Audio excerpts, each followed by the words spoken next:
42 ডিগ্রিতে ওয়ারেস মেশানো জল খেয়ে শরীর সতেজ রাখছে হরিণের দল।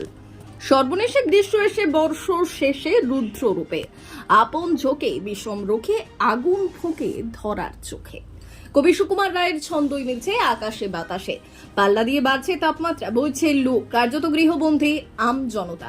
পর্যটকদেরও দেখা নেই, জঙ্গলের পশু পাখিরাও গভীর জঙ্গলের ভেতর শীতল জায়গা আশ্রয় নিচ্ছে। জঙ্গলের জলাশয়গুলিতেও ভিড় জমাচ্ছে তারা।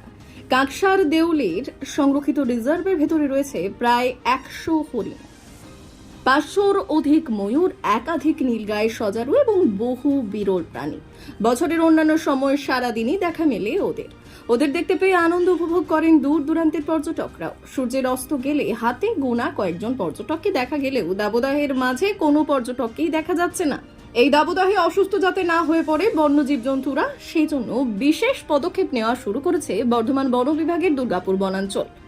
দুর্গাপুর বনাঞ্চলের বন আধিকারিক সুদীপ বন্দ্যোপাধ্যায় বললেন, প্রতিদিন সকালে এবং বিকেলে সংরক্ষিত রিজার্ভের ভেতর হরিণদের খাওয়ানো হচ্ছে ওয়ারেস।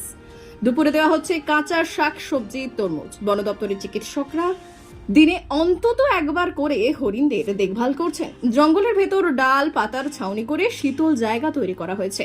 বন দপ্তরের সংরক্ষিত রিজার্ভ ছাড়াও গোটা জঙ্গলে বেশ কয়েকটি জায়গায় জলের সাথে ওয়ারেস মিশিয়ে খাওয়ানো হচ্ছে। সেই ওয়ারেস মেশানো জল খাচ্ছে ময়ূর থেকে বহু পাখি।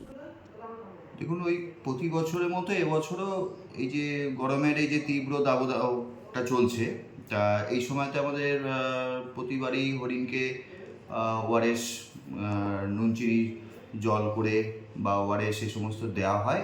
তা এবারেও সেই একই রকমভাবে দেওয়া হচ্ছে।